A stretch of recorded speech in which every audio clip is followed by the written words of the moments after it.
বিএনপির মহাসচিব মির্জা ফখরুল ইসলাম আলমগীরের ব্যক্তিগত সহকারী ইউনুস আলীর ঠাকুরগাঁয়ের বাড়িতে চুরির ঘটনা ঘটেছে। পরিবারের লোকজনকে অচেতন করে ৩ ভরি স্বর্ণালংকারসহ নগদ লক্ষাধিক টাকা নিয়ে গেছে চোরের দল। শুক্রবার ২৭ জুন ভোররাতে জেলার বালিয়াডাঙ্গি উপজেলার সীমান্তবর্তী এলাকায় আমজানখুর ইউনিয়নের জাফরটলি গ্রামে এ ঘটনা ঘটে। ওই রাতে চুরি হয়েছে ইউনুস আলীর প্রতিবেশী মতিউর রহমানের বাড়িতেও।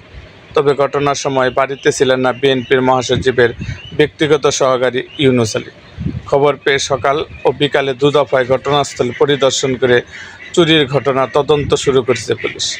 ইউনুস আলীর ভাই আশরাফুল ইসলাম জানান, রাতে চেতনানাশক ঔষধ ছিটিয়ে চোরের দল ৩টি ঘরে ঢুকে আলমারি ভেঙে প্রয়োজনীয় কাগজপত্র, স্বর্ণালংকার এবং নগদ টাকা চুরি করে নিয়ে যায়।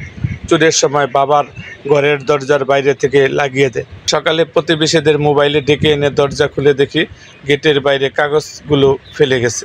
ইউনুসের বাবা জানান, আমার দরজা বাইরে থেকে বন্ধ করে দেয় চোরেরা।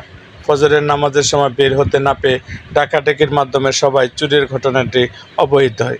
৩ ভরি স্বর্ণ, ছোট ছেলে আশরাফুলের নগদ লক্ষাধিক টাকা সহ ইউনুসের আলমারিতে থাকা কিছু প্রয়োজনীয় কাগজপত্র নিয়ে গেছে। কিছু কাগজপত্র ফেলে গেছে গেটের বাইরে।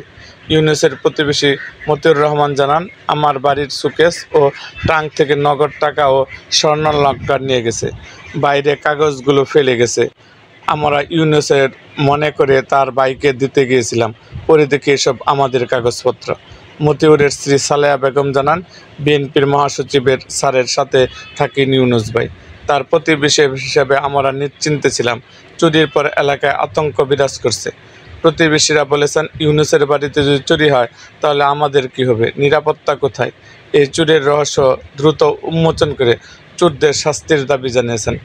ঘটনার কথা পরিবারের স্বজনরা মোবাইলে বিএনপির মহাসচিবের ব্যক্তিগত সহকারী ইউনুস আলীকে জানিয়েছেন।